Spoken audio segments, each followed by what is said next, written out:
Welcome to day 3 of the debt demolishing series. The Debt Demolisher TV with Sophia Melone. Hi everyone, it is Sophia Melone, the Debt Demolisher, here to bring you the tools, tips, and tricks to help you manage your financial baggage the right way. Like I said, I want to welcome you guys to day 3 of the Debt Freedom series, where we are talking about all the steps that I had taken to personally be able to get myself out of over $330,000 worth of debt in less than a 6-year period. Day 1, we talked about the knowledge that you need to gain from insights and platforms that you may not have been privy to. Day 2, we talked about how you need to face the reality of your situation. And me facing the reality of my situation may have been hard to bear initially, but choosing and making that decision of which incentive you're going to take, if you're going to stay where you are or if you're going to choose a different path. If you are just joining the series, I want to encourage you guys to go back and check out day 1 and 2 so that you can get caught up, and then you can dive into step 3, day 3, so that we can continue on with this journey. So for those of you who have been tuning in, you already caught day 1, you already caught day 2, and you're here for day 3, welcome back.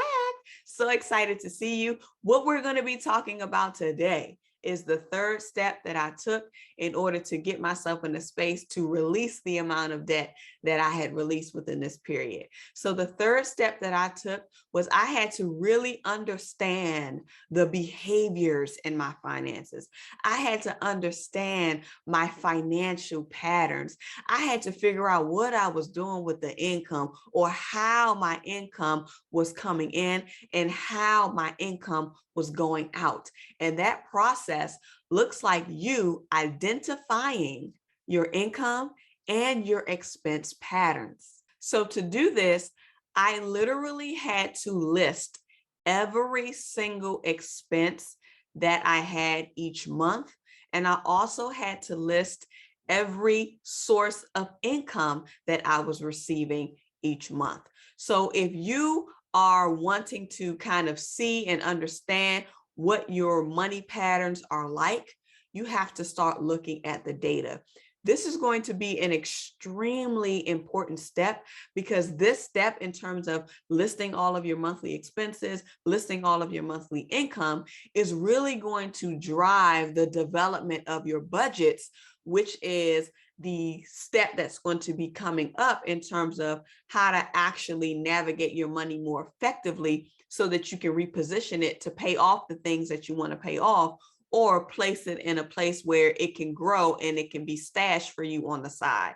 So when you are identifying your money patterns, when you are identifying your spending patterns, you have to list out all of your sources of income. When you're listing out all of your income sources and when you're listing out all of your expenses, you want to have a way to identify the date in which those income sources are coming in and the date in which the expenses are being withdrawn from your account. We want to leverage the date again, because this information will be used when we begin to establish our budgets. And I have videos that talk a lot on this. I'm not going to kind of point to it just yet, because we're going to talk about it once we get to the next day in the series. But today, I just want you to focus on listing every single expense that you have. Now, in order to do this effectively, you kind of want to look at your activity over a number of months, because sometimes we may have expenses that only come out every other month. They may come out every 6 months. They may come out once a year. So it may not be a monthly expense, but it is something that you should take into consideration, because when that money comes out at that particular month, you want to make sure that you've already allotted enough funding to cover that expense at the time that it hits. So in order for you to know this, you want to look at a number of months of activity to see what is coming out this month. Was this a one-time charge? Is this a recurring charge? What's the frequency of the charge? So that you can begin to have an understanding of where that comes out and when that will come out. So as you begin to scrub your banking activity, you scrub your bank statements, you're just going to be looking for things that you pay that are common. You're going to be looking for things that may come out automatically. You're going to look at the frequency of when they come out so that you can be able to plan effectively once we get to the next step.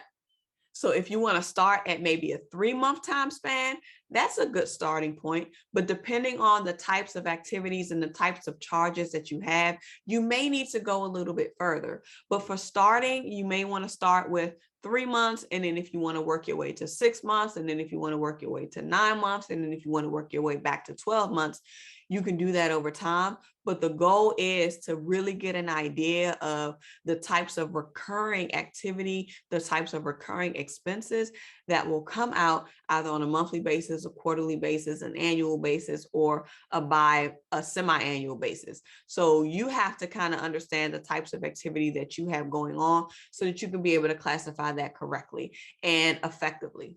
Now, by having this data will allow you to really see what the patterns are. You're going to be able to see, I made this much in this month, but I spent this much in the same month. So do I have an overdraft? Am I overspending in areas? Are there maybe recurring subscriptions or things that you're paying for that you haven't even used? That was a big one that I identified as well. But we're going to talk about that coming up. But I want you to just understand the importance of listing everything out. So go through, list all of your income, list all of your expenses, put it on a sheet. Again, we're going to use this sheet methodology. Either you take a sheet of paper or you use a spreadsheet, and you're going to write out the company that the payment is going to, the date that it's due or the date that it's typically withdrawn. You're going to put in the amount on average, because depending on the type of activity that it is, it could fluctuate from month to month depending on your usage. So you want to take that into account as well. But just on average, just listing the vendors, listing the date that that activity comes out, and then trying to identify and tag what the frequency is, if it's monthly, if it's quarterly, if it's semi-annually, if it's annually. That way you'll have a good basis and a good consolidated listing to be able to look at. So once we get to tomorrow's step, it'll make a whole lot more sense for you. So not only do you want to look at your bank transactions, you also want to look at your credit card transactions, because there could be instances where you have automatic payments or things that is a monthly expense that you use and you pay on your credit card. You want to make sure that you're capturing those too, because ideally, whatever you're charging on a recurring basis on your credit card essentially should be included in your budget somewhere so that you can account for it effectively. So make sure that you scrub not only your banking activity, depending on how many bank accounts you have, make sure that you also scrub your credit card activity, regardless of how many credit cards you have.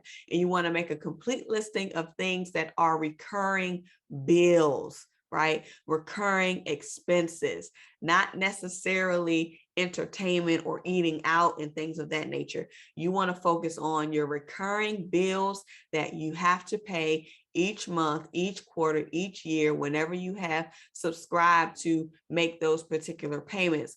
List them, list the average or roundabout date that is typically withdrawn or it has to be paid, and then include the frequency. So that is going to be your homework assignment for day 3 of the Debt Freedom series. Make sure that you make your list. Drop in the comments what was your biggest revelation, or what you may be most fearful of, what your revelation was. And I know this is a public YouTube channel, so you don't have to really get too into depth, but I would love to hear from you. I would love to hear what your takeaways were, what you identified about yourself, and then what you plan to do next, or what you are most excited about doing next in order to shift from a positive perspective when it comes to this debt demolition journey for you. Okay, so that is all I have for you all today. Thank you so much for joining in. Make sure that you come back tomorrow for day 4 of the series. We're going to be jumping into some juice. You all do not want to miss it. Again, if you have not listen to the previous days, make sure that you catch it so that you can get caught up on this work. I just love delivering these messages, and I'm just praying that you are able to apply it, do the work so that you can see the manifestations on your side. See you guys tomorrow. Remember that your financial prosperity awaits you, and so does your financial sanity. Let's get into this work, y'all. Bye. The Debt Demolisher TV with Sophia Melone. The Debt Demolisher TV with Sophia Melone. The Debt Demolisher TV with Sophia Melone.